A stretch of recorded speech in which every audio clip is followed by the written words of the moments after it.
திண்டுக்கல் மாவட்டம் நத்தம் பகுதியை சேர்ந்தவர் 55 வயசாகக்கூடிய சரவணன். இவர் அதே பகுதியில் கார்மெண்ட்ஸ் தொழில் நடத்திக்கிட்டு இருக்காரு. இது கூடவே காஜா பட்டன் தயாரிக்கக்கூடிய ஒரு யூனிட்டையும் வச்சிருக்காரு. இவருக்கும் பக்கத்து ஊரை சேர்ந்த கார்த்திகாமணி அப்படிங்கிற லேடிக்கும் ரொம்ப வருஷங்களுக்கு முன்னாடி கல்யாணம் ஆகியிருக்கு. சரவணனுக்கு நத்தம் 4 வழி சாலை பகுதியில் 20 வீடு சொந்தமாக இருக்கு.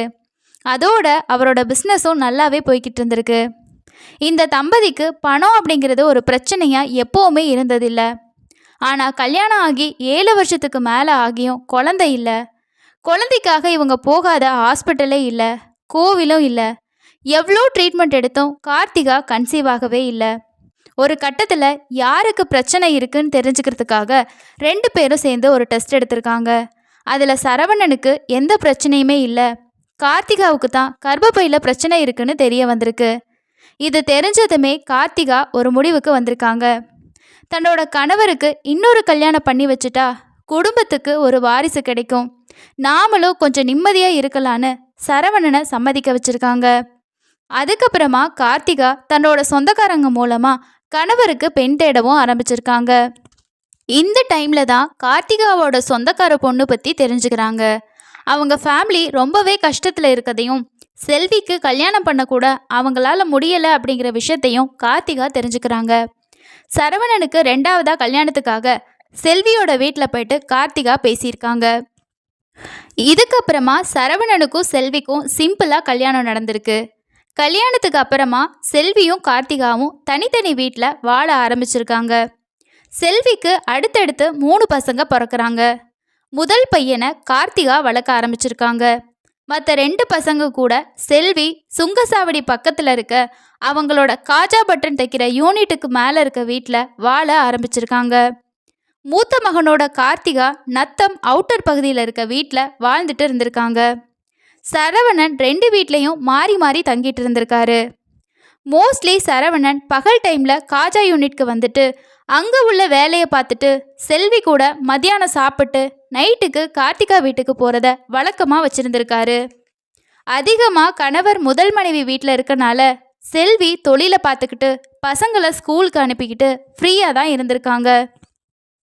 இந்த டைமில் தான் அவங்களுக்கு ஒரு சின்ன பையனோட தவறான உறவு ஆரம்பிச்சிருக்கு. சரவணனோட காஜா யூனிட்க்கு ஆப்போசிட்டில் ஒரு டீ கடை இருக்குது. அந்த கடை ஓனரோட 22 வயசு பையன்தான் சலீம்ராஜ். அப்பாவுக்கு உதவியாக அந்த டீ கடையை பார்த்துக்கிட்டு அந்த பையன் இருந்திருக்கான்.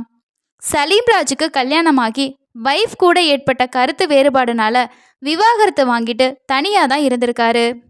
அதோட சலீம்ராஜுக்கு கிட்னி பாதிப்பு ஏற்பட்டு அவங்க அம்மாவோட கிட்னி தானமாக வாங்கினதுனால தான் இவர் இப்போ உயிரோட வாழ்ந்துட்டு இருந்திருக்காரு. இந்த சூழ்நிலையில தான் செல்வி காஜா யூனிட்ல இருக்கப்ப டீ கொடுக்குற சாக்கில் சலீம் அவங்க கடைக்குள்ளே வந்திருக்கான்.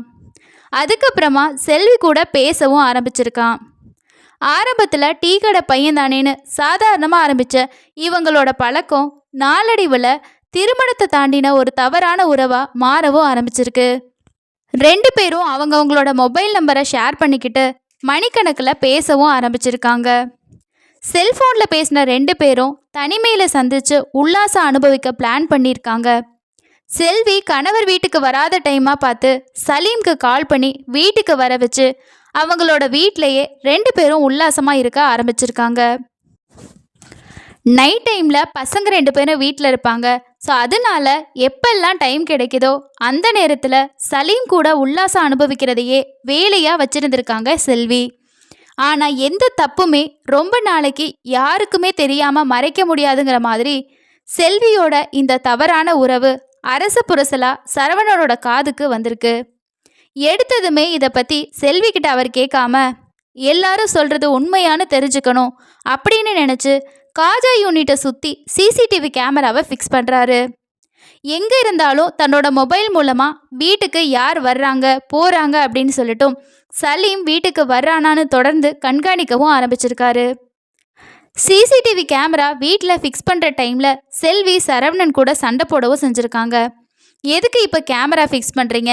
நான் தான் வீட்டையும் தொழிலையும் நல்லா பார்த்துக்கிறேனே, இதுக்கு மேலே கேமரா வச்சு பார்க்க என்ன இருக்குன்னு கேட்டு அவங்க சண்டை போட்டிருக்காங்க.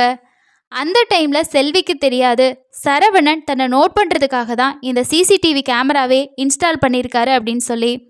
சரவணன் என்ன சொல்கிறாருன்னா, நைட் டைமில் நான் கார்த்திகா வீட்டுக்கு போயிடுவேன், நீயும் பசங்களை மட்டும்தான் வீட்டில் இருப்பீங்க, ஸோ உங்களோட ஒரு சேஃப்டிக்காக தான் இந்த கேமராவை நான் ஃபிக்ஸ் பண்ணுறேன்னு சொல்லி செல்வியை சமாளிச்சிருக்காரு.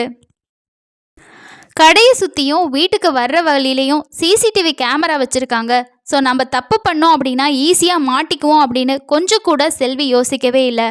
சிசிடிவி கேமரா வச்சதுக்கு அப்புறமாவும் அவங்களோட சேட்டையே ஆரம்பிச்சிருக்காங்க.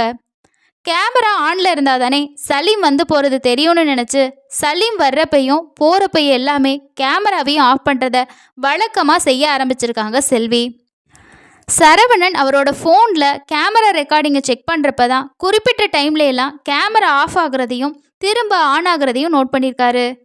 அது மட்டும் இல்லாமல் கேமரா எல்லாத்துக்குமே யூபிஎஸ் கனெக்ஷனையும் கொடுத்து வச்சுருந்துருக்காரு. இதனால பவர் கட் ஆன டைம்லையும் கேமரா ஆஃப் ஆகிறதுக்கு வாய்ப்பே இல்லை. அப்போ வீட்டில் இருக்க யாரோ தான் இந்த கேமராவை ஆஃப் பண்ணுறாங்க, அது கண்டிப்பாக செல்வியாக தான் இருக்கும்னு சொல்லி சரவணன் கன்ஃபார்ம் பண்ணியிருக்காரு. வீட்டுக்கு போன சரவணன் அடிக்கடி சிசிடிவி கேமரா ஏன் ஆஃப் ஆகுது, எதனால கேமராவை ஆஃப் பண்ணி வைக்கிற அப்படின்னு சொல்லி செல்வி கிட்ட கேட்டு சண்டை போட ஆரம்பிச்சிருக்காரு.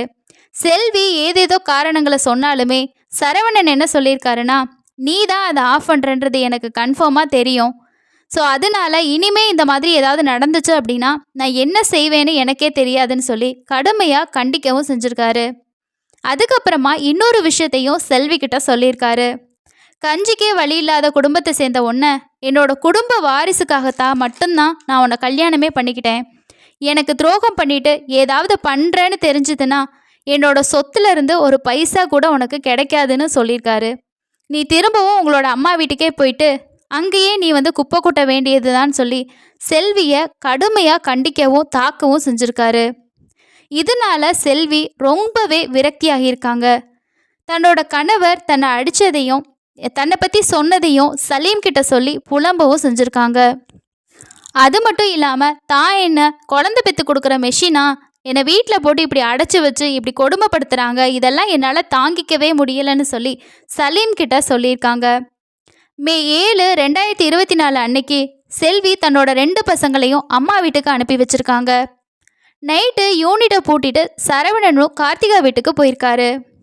இந்த டைமை வேஸ்ட் பண்ணக்கூடாதுன்னு நினச்ச செல்வி சலீம்க்கு கால் பண்ணி வீட்டுக்கு வர வச்சுருக்காங்க. வீட்டுக்கு வந்த சலீம் செல்வி கூட நைட்டு அவங்க வீட்டிலையே சாப்பிட்டுட்டு 2 பேருமே தூங்க போயிருக்காங்க. அப்போது சலீம் டெய்லியும் கிட்னி பிரச்சனைக்காக சாப்பிட்ற ஒரு 9 டேப்லெட்டையும் நைட்டு தூங்க போகிறதுக்கு முன்னாடி சாப்பிட்ருக்காரு. நைட்டு இவங்க 2 பேரும் யாருமே இல்லைன்னு ரொம்பவே ஜாலியாக இருந்திருக்காங்க. அதோட அடுத்த நாள் காலையில் சலீம் எழும்பவே இல்லை. நைட்டு சாப்பிட்ட டேப்லெட்டோட மயக்கத்தில் ரொம்ப நேரம் தூங்கியிருக்காரு. செல்வியும் பசங்க இல்லை அப்படின்னு நினச்சிக்கிட்டு எதுக்கு நம்ம சீக்கிரமாக எழும்பணும்னு சலீம் கூடயே தூங்கியிருக்காங்க. 2 பேருமே ரொம்ப நேரம் தூங்குனதில் டைம் காலையில் 10 மணிக்கு மேலே ஆகிருச்சு. சலீமோட அப்பா அவங்களோட டீ கடையை திறந்துட்டாரு. இன்னொரு பக்கம் சரவணனும் காஜா யூனிட்டை திறக்கிறதுக்காக வந்திருக்காரு. இப்போ வீட்டில் தூங்கிட்டு இருந்த சலீமை எழுப்பி பெட்டுக்கு கீழே செல்வி மறைஞ்சுக்க சொல்லியிருக்காங்க. சரவணன் வீட்டுக்கு வந்தப்ப எதுவுமே தெரியாத மாதிரி செல்வி அவரை சமாளிச்சிருக்காங்க. கொஞ்ச நேரத்திலேயே சரவணன் என்ன சொல்லியிருக்காருன்னா, யூனிட்டை ஓப்பன் பண்ணி விட்டுட்டேன், வேலைக்கு ஆளெல்லாம் வந்துட்டாங்க, நீ கொஞ்ச நேரம் பார்த்துக்கோ, எனக்கு வெளியில் முக்கியமான வேலை இருக்குது, நான் போயிட்டு அதை முடிச்சுட்டு வந்துடுறேன் அப்படின்னு சொல்லி வீட்டிலேருந்து வெளியில் கிளம்பி போயிருக்காரு.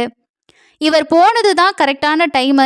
இப்போ நம்ம சலீமை வீட்டிலேருந்து வெளியில் அனுப்புனாதான் திரும்ப அவர் வர்றதுக்குள்ளே நம்ம மாட்டிக்க மாட்டோம்னு நினச்சி செல்வி சலீமை ரெடியாகி வீட்டுக்கு வெளியே அனுப்ப வந்திருக்காங்க.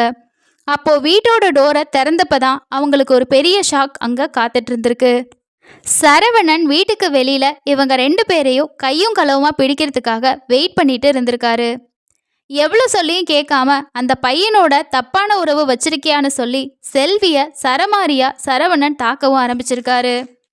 இதை பார்த்த சலீம் சரவணனை பிடிச்சு கீழே தள்ளி விட்டுருக்கான். சரவணனை உயிரோட விட்டோம் அப்படின்னா நம்ம 2 பேத்துக்கும் பிரச்சனைன்னு நினச்சி சரவணனோட கையையும் காலையும் சேலையால் கட்டி அவர் சத்தம் போடக்கூடாதுன்னு சொல்லி துணியால் அவர் வாயை பொத்தியிருக்காங்க. அடுத்ததாக சலீம் என்ன பண்ணியிருக்கானா, சரவணனோட கழுத்தை பிடிச்சி நெரிச்சிருக்கான்.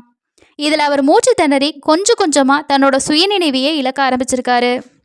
சரவணன் கொஞ்சம் கூட உயிரோடு இருந்துடக்கூடாது, அவனை சாகடிக்கணும் அப்படிங்கிற ஒரு வெறியில் சலீம் தலையணையை கொண்டு வந்து அவரோட முகத்தில் வச்சு அழுத்தியிருக்கான். தன்னோட காலால் அவரோட கழுத்தை மிதிச்சும் கொடூரமாக கொலை பண்ணுறாங்க. இதனால சரவணன் அந்த சம்பவ இடத்துலையே துடிதுடிச்சு இறந்தும் போயிருக்காரு. கொலையை மறைக்கிறதுக்காக 2 பேரும் சேர்ந்து ஒரு பிளான் போட்டிருக்காங்க. தூங்குறப்ப செத்த மாதிரி இருக்கணும்னு நினச்சி சரவணனை தூக்கிட்டு போயிட்டு பெட்டில் படுக்க வச்சுட்டு சலீம் அங்கேருந்து தப்பிச்சு போயிருக்கான். செல்வியும் பக்கத்தில் இருக்கக்கூடிய தன்னோட அம்மா வீட்டுக்கு வீட்டை பூட்டிட்டு போயிருக்காங்க. மத்தியானம் சாப்பாட்டுக்கு வரதா சொல்லிட்டு போன கணவர் இன்னுமே வரலையேன்னு நினச்ச கார்த்திகா அவருக்கு நிறைய டைம் கால் பண்ணியிருக்காங்க. ஆனால் சரவணனுக்கு லைன் கிடைக்கவே இல்லை. செல்வியோட வீட்டுக்கு தானே போயிருக்காரு, நம்ம நேராக போயிட்டு பார்க்கலான்னு நினச்சி சுங்கசாவடியில் இருக்கக்கூடிய அவங்களோட வீட்டுக்கு கிளம்பி வந்திருக்காங்க. வீடு வெளியில் பூட்டி இருந்திருக்கு. செல்வி அங்கே இல்லை. வெளியே அவங்க கணவரோட செருப்பு இருந்ததை பார்த்த கார்த்திகா அக்கம் பக்கத்தில் உள்ளவங்களோட உதவியோட வீட்டோட பூட்டை உடைச்சு உள்ளே போயிட்டு பார்த்துருக்காங்க. பெட்ரூமில் சரவணன் மர்மமான முறையில் இறந்து கிடந்ததை பார்த்து நத்தம் போலீஸ்க்கு தகவல் கொடுத்துருக்காங்க கார்த்திகா. தகவல் கிடைச்சி வந்த போலீஸ் சரவணனோட பாடியை திண்டுக்கல் அரசு மருத்துவமனைக்கு அட்டாப்சி பண்ணுறதுக்காக அனுப்பி வச்சுருக்காங்க. அம்மா வீட்டில் இருந்த செல்வியை அரெஸ்ட் பண்ண போலீஸ் ஸ்டேஷனுக்கு கூட்டிகிட்டு போயிட்டு விசாரிக்கிறப்ப தான் கள்ளக்காதல் விஷயம் தன்னோட கணவர்